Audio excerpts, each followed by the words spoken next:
Bonjour à tous, c'est une joie pour moi d'être avec vous et je le dis sincèrement. Il y a une joie à voir qu'on est partenaire pour le progrès de l'Évangile, que ce soit à Bruxelles, à Grenoble, ailleurs en Europe francophone. C'est ce que Paul dit dans la lettre aux Philippiens, c'est l'un des thèmes, si ce n'est le thème de cette lettre qu'on va explorer un tout petit peu ensemble aujourd'hui. C'est la joie qu'il y a à être partenaire pour le progrès de l'Évangile. Alors nous, on va examiner une toute petite partie de cette lettre, c'est en Philippiens 3. Je vous invite à ouvrir vos Bibles en Philippiens 3. Nous allons lire à partir du verset 12 et jusqu'au chapitre 4, verset 1. Philippiens 3, à partir du verset 12 jusqu'au chapitre 4, verset 1. Et je vais juste encore demander l'aide au Seigneur dans la prière. Seigneur, nous te demandons ton aide. Nous avons besoin, Seigneur, que tu parles à chacun d'entre nous. Et nous supplions alors, Seigneur, que tu agisses par ton esprit, qu'il emploie la parole qui sera annoncée pour transformer nos vies. Dans le nom de Jésus. Amen. Philippiens 3, verset 12 et suivant. L'apôtre Paul dit « Ce n'est pas que j'ai déjà remporté le prix ou que j'ai déjà atteint la perfection, mais je cours pour tâcher de m'en emparer, puisque de moi aussi Jésus-Christ s'est emparé. Frères et sœurs, je n'estime pas m'en être moi-même déjà emparé, mais je fais une chose, oubliant ce qui est derrière et me portant vers ce qui est devant, je cours vers le but pour remporter le prix de l'appel céleste de Dieu en Jésus-Christ. Nous tous donc qui sommes mûrs, adoptons cette attitude, et si vous êtes d'un autre avis sur un point, Dieu vous éclairera aussi là-dessus. Seulement, là où nous en sommes, marchons dans la même direction et vivons en plein accord. Soyez tous mes imitateurs, frères et sœurs, et portez les regards sur ceux qui se conduisent suivant le modèle que vous avez en nous. En effet, beaucoup se conduisent en ennemis de la croix de Christ. Je vous ai souvent parlé d'eux, et je le fais maintenant encore en pleurant. Leur fin, c'est la perdition. Ils ont pour Dieu leur ventre. Ils mettent leur gloire dans ce qui fait leur honte. Ils ne pensent qu'aux réalités de ce monde. Quant à nous, notre droit de cité est dans le ciel, d'où nous attendons aussi, comme Sauveur, le Seigneur Jésus-Christ. Il transformera notre corps de misère pour le rendre conforme à son corps glorieux, par le pouvoir qu'il a de tout soumettre à son autorité. C'est pourquoi, mes très chers frères et sœurs, que je désire tant revoir, vous qui êtes ma joie et ma couronne, tenez ferme dans le Seigneur, mes bien-aimés. Je me demande quelles sont les bonnes résolutions que vous avez prises en ce début d'année.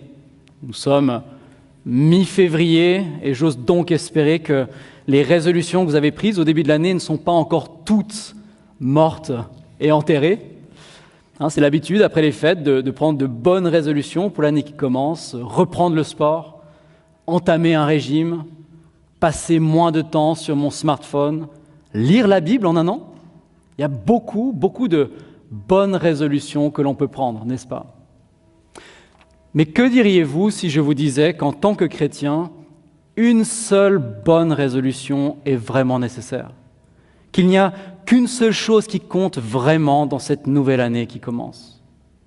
C'est ce que nous dit l'apôtre Paul dans le passage que nous avons lu en Philippiens 3, verset 13. En effet, regardez, Paul dit qu'il s'est résolu de ne faire qu'une seule chose. Mais, dit-il, verset 13, je fais une chose. Je fais une chose. D'autres versions de la Bible traduisent en disant « mais une seule chose compte vraiment ». Je trouve ça plutôt amusant en pensant à l'apôtre Paul.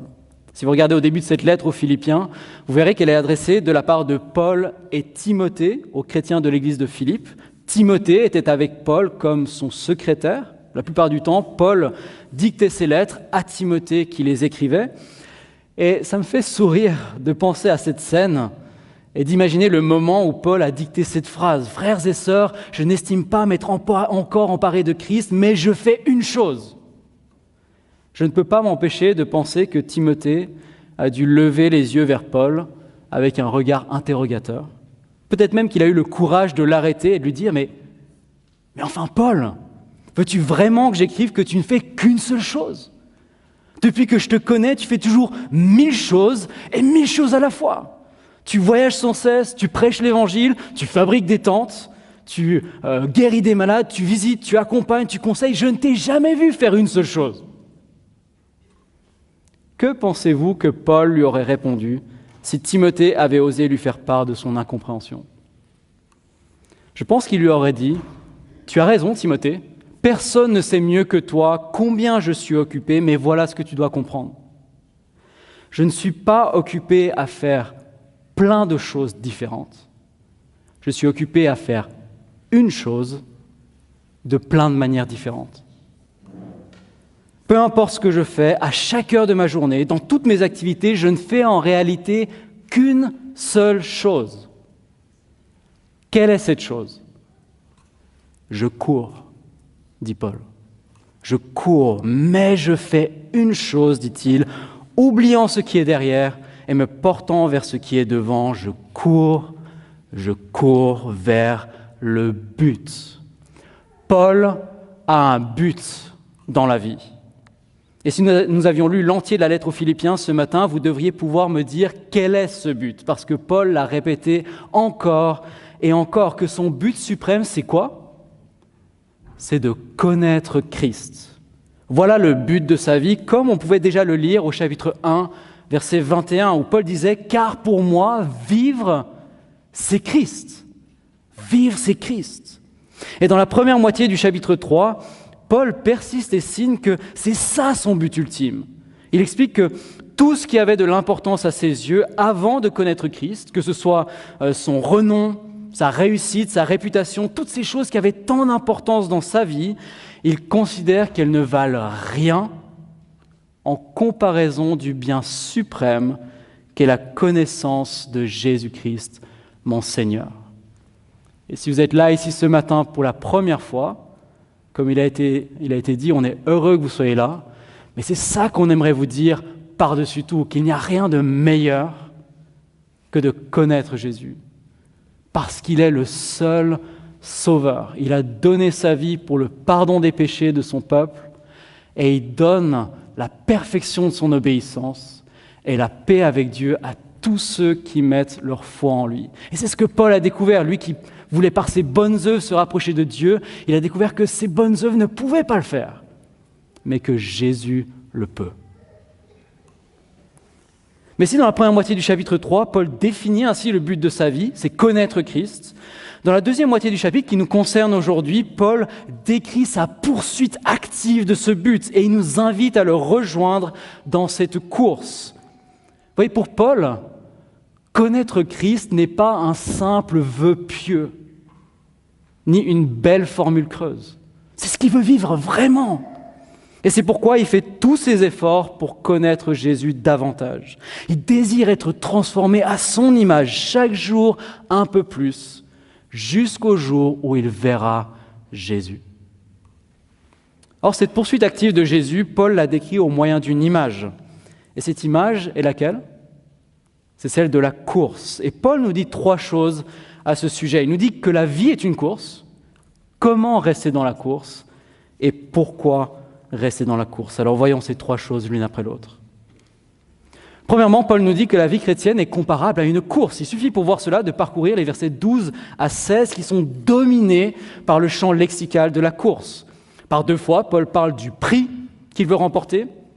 Par 2 fois aussi, il dit que n'ayant pas remporté le prix, il fait une chose, il court. Je cours, dit-il, vers le but.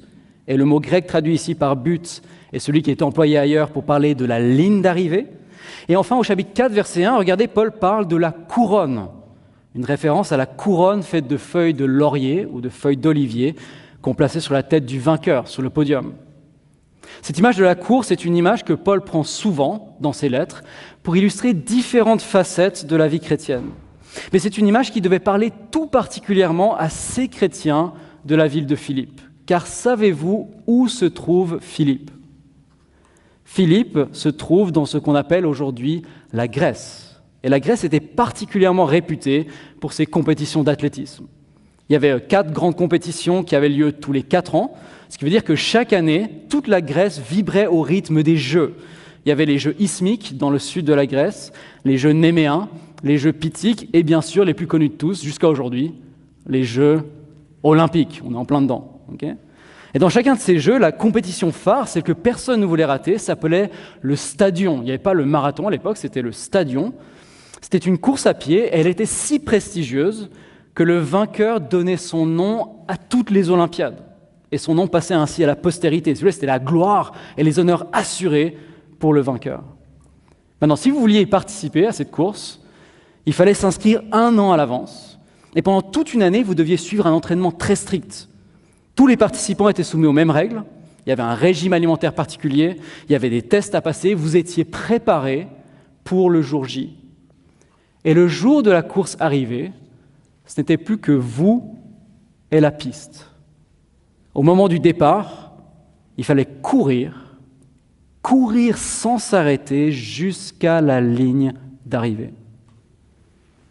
Il n'y a pas de doute que les chrétiens de l'église de Philippe avaient déjà assisté à de telles courses. Mais quelle est la raison pour laquelle Paul emploie cette image ? C'est que Paul veut faire un parallèle entre le monde de l'athlétisme et la vie chrétienne. Quel est ce parallèle ? C'est que de même qu'une course n'est jamais terminée tant que vous n'avez pas passé la ligne d'arrivée, à aucun moment dans cette vie, vous ne pouvez penser que vous seriez en quelque sorte arrivé dans la vie chrétienne. Paul veut nous rappeler que tout chrétien, depuis que Dieu l'a sauvé en Christ, tout chrétien est comme engagé dans une course et tant qu'il n'est pas auprès du Seigneur, le chrétien cherche à avancer sur le chemin de la foi. Il désire progresser pas à pas dans son attachement à Dieu. Il veut le connaître mieux. Dans son commentaire sur ce passage des Philippiens, Jean Calvin l'exprime ainsi. Il n'y a rien de plus contraire à la nature de la foi, dit-il, que de s'imaginer être arrivé. Car tant que nous vivons ici-bas, dit-il, nous sommes toujours en chemin. Aussi, ceux qui pensent avoir suffisamment progressé montrent par là même qu'ils n'ont encore rien appris de Christ. Toute la vie du chrétien n'est autre chose qu'une course dans laquelle il faut toujours avancer, jusqu'à ce que, ayant achevé le combat, nous parvenions enfin à la pleine possession de Christ, dont nous ne faisons maintenant que goûter les prémices. N'est-ce pas ce que Paul dit ici ? Que oui, si nous persévérons, un jour nous remporterons le prix. Oui, nous atteindrons le but. Oui, nous verrons Jésus. Mais d'ici là, nous sommes appelés à persévérer, à progresser, à poursuivre Christ sans nous lasser, sans quoi nous allons nous disqualifier. Et c'est pourquoi Paul nous incite ici à faire 2 choses. Avez-vous remarqué ce qu'il dit au verset 13 ? Il nous dit d'oublier ce qui est derrière, d'une part, et de se porter vers ce qui est devant, d'autre part. C'est du moins ce que lui s'évertue à faire. Il dit, mais je fais une chose, oubliant ce qui est derrière et me portant vers ce qui est devant, je cours vers le but. Qu'est-ce que ça signifie ? Eh bien, d'une part, Paul nous dit, ne regardez pas en arrière. Ne regardez pas en arrière. Beaucoup de chrétiens tombent dans ce piège-là. Plutôt que d'évaluer l'état de leur relation avec Jésus aujourd'hui, ils cherchent à se rassurer en pensant à des choses qu'ils ont vécues parfois il y a des décennies. Je connais un homme qui a vécu une expérience de conversion dramatique. Il était addict à l'alcool, et le jour où il a entendu parler de Jésus, il s'est, selon toute vraisemblance, converti, et il a été délivré du jour au lendemain de son addiction. Mais pendant des années après, il n'y avait aucun signe de progrès, pas ou peu d'intérêt pour les choses de Dieu. Mais à chaque fois que son pasteur cherchait à l'alerter sur son état, il esquivait un peu, si vous voulez, les questions en renvoyant toujours à cette même vieille histoire de conversion. Ne trouvez-vous pas que c'est un piège dans lequel il est facile de tomber ? Ne trouvez-vous pas qu'il est facile de se reposer sur ses lauriers en pensant au service qu'on a rendu pour le Seigneur, aux expériences qu'on a vécues dans une vie antérieure, Beaucoup de chrétiens ne progressent plus parce qu'ils restent figés avec nostalgie sur des choses du passé.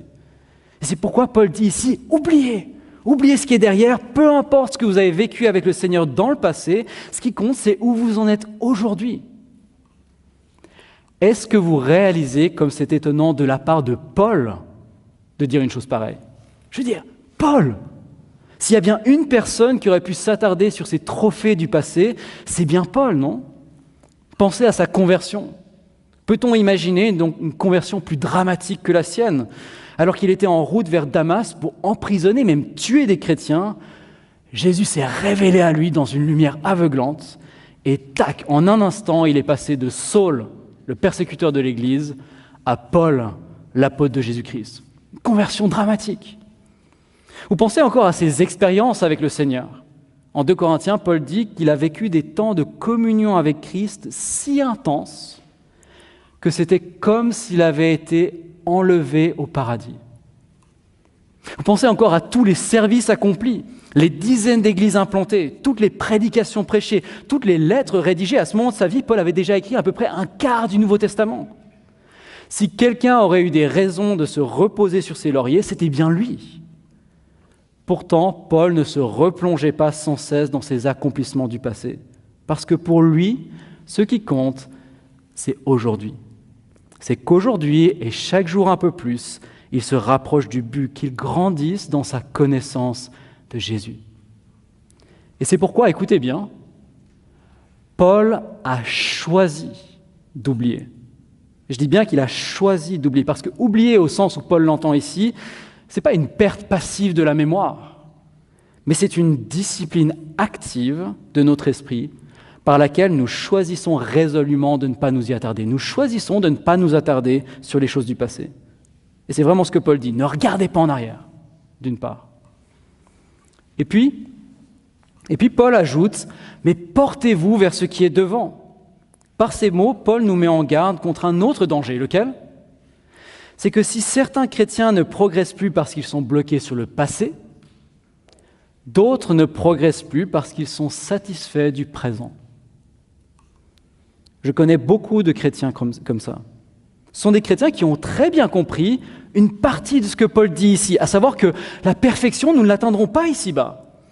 Mais ce qu'ils oublient, c'est que si Paul était bien conscient de son imperfection, il ne s'en satisfaisait pas, mais il cherchait à progresser avec l'aide du Seigneur. Mais malheureusement, j'en connais beaucoup qui savent être imparfaits, mais qui semblent s'en satisfaire pleinement. J'avoue que ça peut être mon cas, par moments. Et c'est un problème, pourquoi ? Parce que si l'on n'avance pas dans la vie chrétienne, on fait quoi ? On recule. Écoutez ce qu'en dit le théologien John Owen. La communion avec Christ, dit-il, est progressive et non instantanée. Aucun croyant n'atteint ici-bas une mesure telle qu'il n'est plus à grandir. Or, celui qui cesse d'avancer dans la connaissance de Christ recule nécessairement, car il n'existe pas d'état stationnaire dans la vie spirituelle. Nous sommes soit en train de nous approcher du but, soit en train de nous en éloigner. Ainsi, toute la vie chrétienne, dit-il, est une poursuite continuelle de Christ, une course dans laquelle l'âme est appelée à presser toujours plus avant, jusqu'à ce que la foi soit changée en vision et que la course soit changée en repos éternel. Voilà donc la première chose qu'on apprend ici, c'est que la vie chrétienne, c'est une course. Et que de la même manière qu'une course n'est jamais terminée tant que vous n'avez pas passé la ligne d'arrivée, à aucun moment dans cette vie, vous ne pouvez penser que vous seriez en quelque sorte arrivé dans la vie chrétienne. Mais au contraire, nous sommes appelés à presser toujours plus avant. Alors comment faire ? Comment rester dans la course, deuxièmement ? Dans les versets 17 et 19, regardez, Paul explique que notre progression, au contraire, notre régression dans la vie chrétienne dépend en grande partie des personnes que nous fréquentons. Ça dépend beaucoup des personnes dont nous nous entourons, des modèles que nous suivons. Dans ces versets, en effet, Paul établit un contraste entre deux groupes de gens. Il y a d'un côté, regardez, verset 17, ceux qui se conduisent selon le modèle que vous avez en nous. Et Paul dit aux Philippiens de porter leur regard sur eux et d'imiter leur modèle. Et puis d'un autre côté, il y a ceux qui se conduisent en ennemis de la croix de Christ, verset 18. Et Paul, ici, ne parle pas de personnes extérieures à l'Église. Il parle bien de personnes dans l'Église, et il avertit les Philippiens de ne pas suivre leur modèle. Pour rester dans l'image de la course, ce que Paul nous dit, c'est que nous devons courir le bon lièvre. Est-ce que vous savez ce qu'est un lièvre en athlétisme? Si vous regardez une course lors des championnats du monde, par exemple, vous verrez que certains champions payent un autre coureur pour être leur lièvre. Ça veut dire quoi? Ça veut dire qu'au signal du départ, cet autre coureur part à plein gaz, il fait la course en tête, et le champion, que fait-il? Eh bien, il n'a qu'à lui emboîter le pas, il n'a qu'à garder les yeux fixés sur lui et se laisser tirer en avant. Et ce que vous observez, vous regarderez, c'est que quelques kilomètres avant la ligne d'arrivée, le lièvre s'arrête sur le bord de la piste, il a rempli son contrat, et il laisse le champion finir seul la course. Eh bien, dit Paul, vous, de même, vous avez besoin d'un lièvre, même de plusieurs. Vous avez besoin de modèles à suivre pour presser toujours plus avant. Vous avez besoin de personnes matures dans la foi qui, par leur bon exemple, vont vous tirer en avant. Et à l'inverse, vous devez vous garder de mauvais exemples qui vous tirent en arrière. Alors voyons ces deux choses. D'abord, Paul dit au verset 17, « Soyez tous mes imitateurs, frères et sœurs, et portez les regards sur ceux qui se conduisent suivant le modèle que vous avez en nous. » Au premier abord, ça peut sembler arrogant de la part de Paul de dire à ces chrétiens « Soyez mes imitateurs, suivez mon modèle. » Pour qui se prend-il? Peut-on penser, peut-être. Mais plusieurs détails ici indiquent que ce n'est pas une marque d'arrogance de la part de Paul, mais plutôt une marque de prévenance de sa part à l'égard des Philippiens que de leur dire de l'imiter. Déjà au verset 12, Paul disait qu'il était loin d'avoir atteint la perfection. Paul sait qu'il n'est pas parfait et que donc il n'est pas un modèle à suivre en tout. C'est ce qui fait qu'ailleurs, il précise bien que son exemple doit être suivi que dans la mesure où il suit lui-même l'exemple de Christ. En 1 Corinthiens 11, par exemple, Paul dit « Soyez mes imitateurs comme je le suis moi-même de Christ. » Autrement dit, dans la mesure où ma vie s'accorde à celle de Christ, imitez-moi, mais ne m'imitez pas en tout. Et l'autre détail qui prouve qu'il n'y a aucune trace d'arrogance chez Paul, ici, c'est qu'il ne dit pas aux Philippiens de l'imiter lui seul. Vous avez remarqué? Mais il leur dit d'imiter tous ceux qui se conduisent suivant le modèle de Christ. Rien que dans cette lettre, Paul a pris deux exemples, c'est au chapitre précédent, ceux de Timothée et d'Épaphrodite, et il les a présentés, ces deux hommes, comme des modèles à imiter. En bref, Paul ne cherche pas à se mettre en avant. Tout ce qu'il veut, c'est qu'on prenne conscience, vous et moi, du besoin que nous avons d'avoir des modèles, des mentors, des chrétiens matures qui, par leur exemple, vont nous encourager à aller de l'avant. Je suis en train de lire Le voyage du pèlerin avec mon fils en ce moment. Je ne sais pas si vous connaissez, sans doute une bonne partie d'entre vous connaissez peut-être cette histoire écrite par John Bunyan alors qu'il était en prison. Elle raconte le voyage de ce chrétien, c'est comme ça qu'il s'appelle, qui part de la cité de la destruction pour se rendre dans la cité céleste. C'est une allégorie de la vie chrétienne. Et savez-vous ce qui m'a frappé en relisant cette histoire? Je la connais depuis longtemps, je l'ai relue avec mon fils, et savez-vous ce qui m'a frappé? C'est que toutes les fois où le chrétien recule, à chaque fois qu'il fait fausse route, toutes les fois où il est tenté d'abandonner la course, à chaque fois, c'est parce qu'il est seul. À l'inverse, lorsqu'il est accompagné, lorsqu'il emboîte le pas de chrétiens fidèles qui sont passés avant lui, c'est là qu'il se met à avancer. Et savez-vous pourquoi c'est logique que ce soit le cas? C'est parce que nous apprenons beaucoup plus par imitation que par instruction. On a beau être enseigné à persévérer, et c'est important de le faire, d'être enseigné, de s'exhorter à la persévérance, c'est ce que je suis en train de faire maintenant, un enseignement a toujours beaucoup moins d'impact qu'un exemple de persévérance. Comme l'a dit un chrétien célèbre, l'exemple est la rhétorique la plus puissante. L'exemple est la rhétorique la plus puissante. Nous avons besoin de modèles si nous voulons rester dans la course. Alors, où pouvons-nous trouver de tels modèles? Le premier endroit où chercher, c'est dans la Bible. La Bible nous raconte la vie de plein de croyants qui, bien qu'imparfaits, peuvent nous servir de modèle.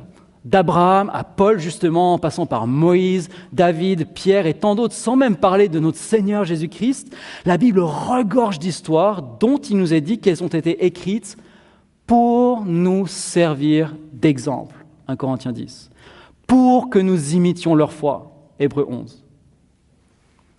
Et puis un autre endroit où nous pouvons chercher des modèles, c'est dans l'histoire de l'Église. Cela vous arrive-t-il de lire des biographies ? Je pense qu'il n'y a rien qui m'ait davantage encouragé dans ma vie chrétienne ces dernières années que de lire les biographies de chrétiens du passé. Jonathan Edwards, Dietrich Bonhoeffer, George Muller, Charles Spurgeon. Pourquoi sont-ils si encourageants ?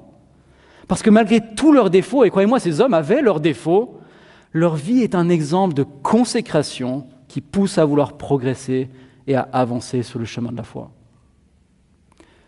Mais l'endroit par excellence où chercher des modèles, selon Paul ici, c'est où ? C'est dans l'Église, et l'Église locale. Et c'est pourquoi, si vous êtes jeune dans la foi, ici ce matin, j'aimerais vous poser la question suivante. Y a-t-il des personnes dans l'Église qui vous servent de modèle ou de mentor ? Est-ce que vous restez juste avec ceux qui ont votre âge ? Ou est-ce que vous cherchez d'aller vers ceux qui sont peut-être plus âgés et qui vont vous stimuler, vous encourager ? Et à vous qui êtes plus âgés, j'ai aussi une question. Quel exemple donnez-vous à ceux qui sont plus jeunes dans la foi ? Avez-vous cessé de courir ? Ou est-ce que vous leur donnez un exemple de persévérance dans la foi ? Vous voyez, la course dans la vie chrétienne a ceci de particulier que ce n'est pas un sport individuel, c'est un sport d'équipe. Et nous avons besoin de nous encourager par l'exemple à persévérer. Dans tout ce que vous faites, les regards des autres sont sur vous. Dans chaque choix, les priorités que vous allez soit les encourager à aller plus en avant vers Christ, ou les décourager. C'est un sport d'équipe, on est ensemble là-dedans.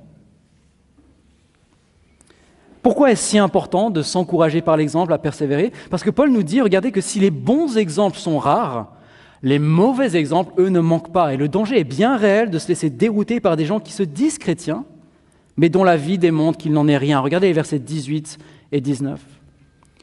En effet, dit Paul, beaucoup se conduisent en ennemis de la croix de Christ. Je vous ai souvent parlé d'eux, et je le fais maintenant encore en pleurant. Leur fin, c'est la perdition. Ils ont pour Dieu leur ventre. Ils mettent leur gloire dans ce qui fait leur honte. Ils ne pensent qu'aux réalités de ce monde. Les larmes de Paul, qui pleurent ici en pensant à ces gens, nous permettent de penser qu'il les connaissait. Peut-être ces gens avaient-ils fréquenté l'église de Philippe. Ils étaient en tout cas en contact suffisamment rapproché avec l'église pour que Paul juge nécessaire d'alerter les Philippiens. Quel était le danger ? C'était que ces gens prétendaient être chrétiens apparemment, mais qu'ils avaient depuis longtemps abandonné la course. Regardez, au lieu de penser aux réalités spirituelles, ils ne pensaient qu'aux réalités de ce monde. Leur but dans la vie n'était pas de connaître Christ, mais c'était de maximiser leur plaisir. Comme il est dit ici, ils avaient pour Dieu leur ventre, ce qui revient à dire que la quête du confort et du bien-être dans cette vie avait fini par remplacer la poursuite de Christ. Si leur vie était donc bien comparable à une course, eux aussi, c'était une course effrénée après les plaisirs de cette vie. Et Paul dit qu'ils sont beaucoup. Ils sont beaucoup à se conduire ainsi. Et je pourrais ajouter, encore aujourd'hui. Dans le voyage du pèlerin, j'y reviens encore une fois, désolé, il y a une autre chose qui m'a frappé dans ma lecture avec mon fils ces derniers mois. Vous savez quoi ? C'est l'immense galerie de portraits qui décrit des gens exactement comme ça. C'est-à-dire des gens qui parlent le langage de la foi, mais dont la vie et les conseils trahissent l'Évangile. Il y a Monsieur Sagesse selon le monde, par exemple.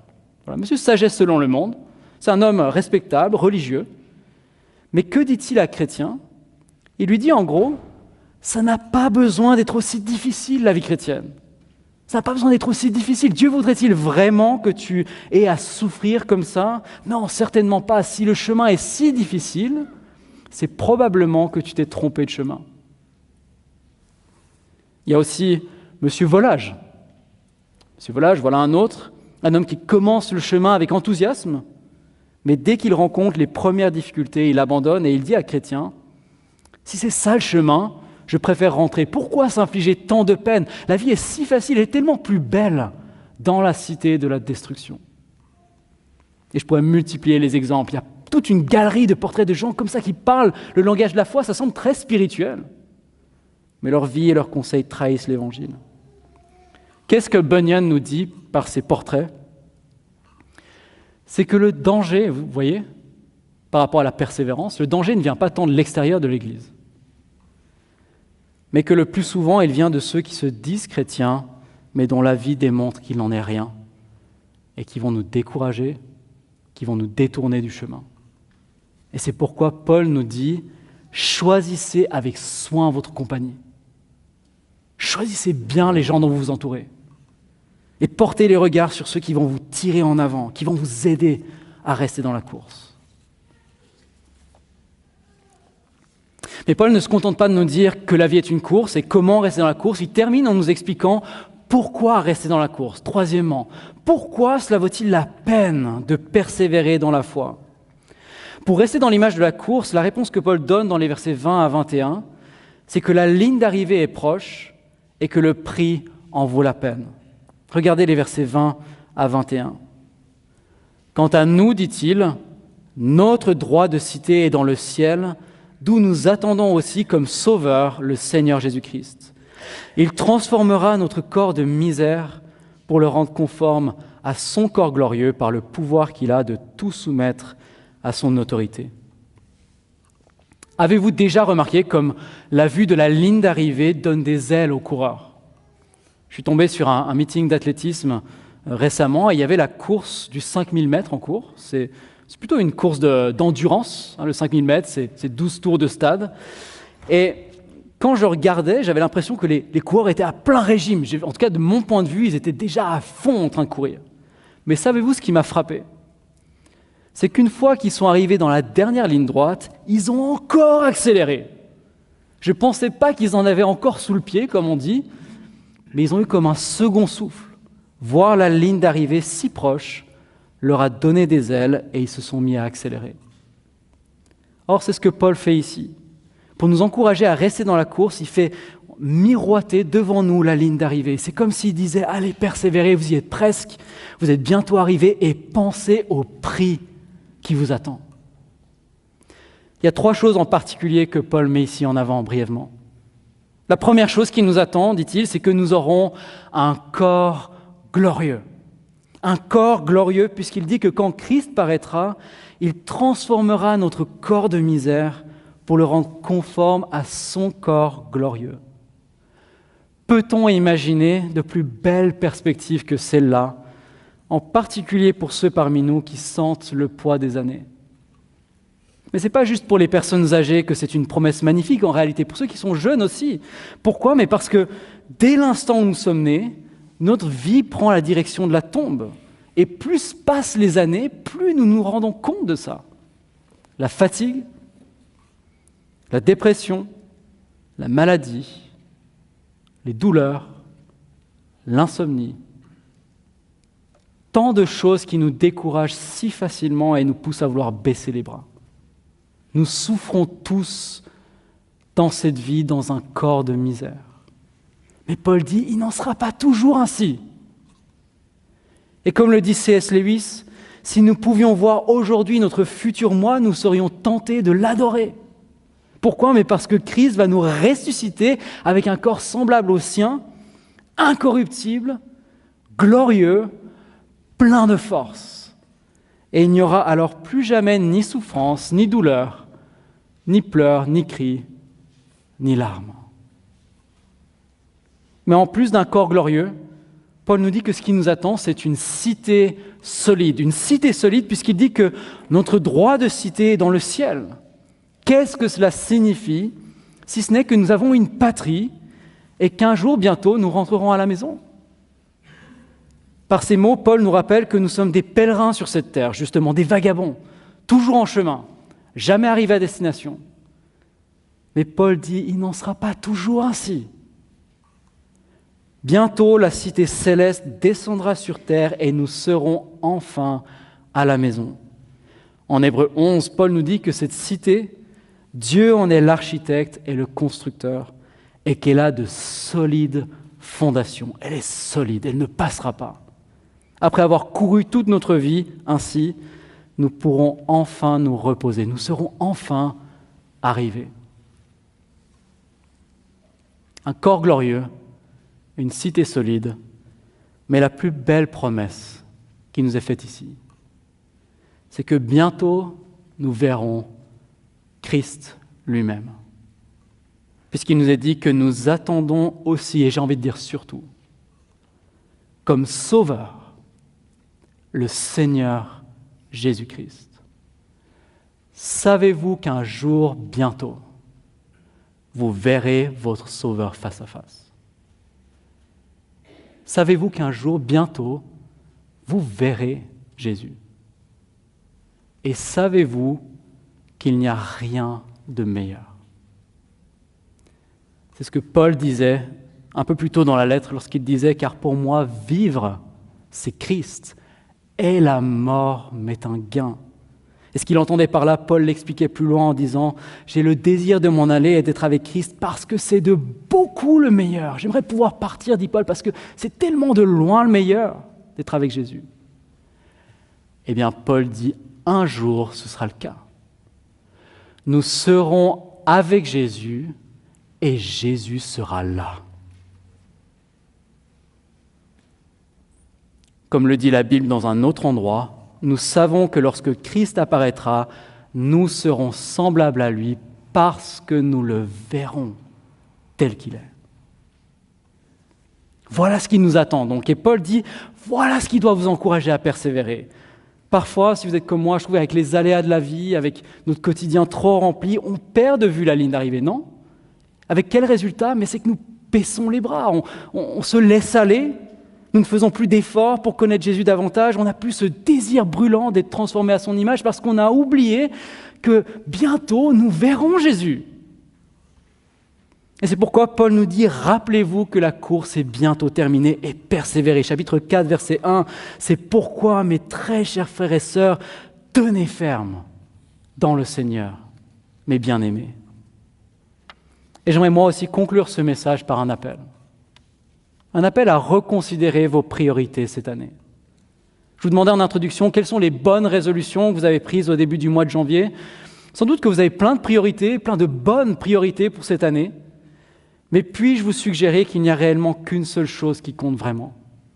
Dans toutes ces activités, et croyez-moi, Paul était actif, mais il pouvait dire « je fais une chose, une seule ». Peu importe ce qu'il faisait, dans toutes ces activités, Paul avait résolu de ne faire qu'une seule chose. Il n'avait qu'une seule priorité, connaître Christ. Et vous, quelle sera votre priorité cette année? Allez-vous courir après les plaisirs de cette vie ou allez-vous courir après Jésus-Christ? Vous satisferez-vous de là où vous en êtes arrivé ou chercherez-vous encore à progresser? Qu'est-ce qui occupera vos pensées? Les réalités de ce monde ou la pensée de l'éternité? Vous savez ce qui peut vous aider à chercher Christ, à le poursuivre? C'est de vous rappeler que lui vous a cherché, lui vous a poursuivi. Dans la lettre aux Hébreux, Paul nous dit que Jésus aussi est entré dans la course. Vous le saviez ça? Jésus est entré dans la course, la même que la nôtre. Dans cette vie, il est entré dans cette course. Jésus a quitté la cité céleste, celle dont Dieu est l'architecte, qui a de solides fondations. Jésus a quitté ça pour prendre un corps de misère comme le nôtre. Jésus a choisi de participer à notre vie sur cette terre et sa course l'a mené jusqu'à la croix où il est mort pour son peuple. Et savez-vous ce qui l'a encouragé à rester dans la course, sachant qu'elle s'achèverait sur le bois de la croix? Paul nous dit en Hébreux 12 que ce qu'il a fait, Jésus l'a fait en vue de la joie qui lui était proposée. C'est en vue de la joie qui lui était proposée qu'il a souffert la croix. Et réalisez-vous alors ce que ça signifie pour vous et pour moi. Réfléchissez. Quelle est cette joie que Jésus n'avait pas au ciel et qui l'a poussé à venir ici-bas? Quelle est la seule chose que Jésus n'avait pas? La seule chose que Jésus n'avait pas avant de venir sur terre, c'était vous. C'était nous. C'était moi, c'était toi, c'était son peuple. Et ce que ça signifie, c'est que si tu es à lui aujourd'hui, tu peux savoir que dans chacune de ces journées, quand il était sur terre, Jésus te cherchait. Et maintenant, il te dit, dans tes journées, cherche-moi. Tu peux savoir que dans toutes ces souffrances, tant de souffrances vécues sur la terre, Jésus avait le regard sur toi. Il est venu te poursuivre, te chercher toi. Et maintenant, il te dit, avance, avance en gardant les regards sur moi. Jésus a tout fait pour te saisir, pour s'emparer de toi. Et maintenant, il te dit, allez à toi de t'emparer de moi. Alors que le Seigneur nous aide dans cette nouvelle année à ne jamais penser que nous serions arrivés, mais à persévérer pour qu'on puisse dire un jour, avec Paul, j'ai combattu le bon combat, j'ai terminé la course, j'ai gardé la foi. Désormais, la couronne de justice m'est réservée. Le Seigneur, le juste juge, me la remettra ce jour-là, et non seulement à moi, mais aussi à tous ceux qui auront attendu avec amour sa venue. Amen. Je vous invite à la prière.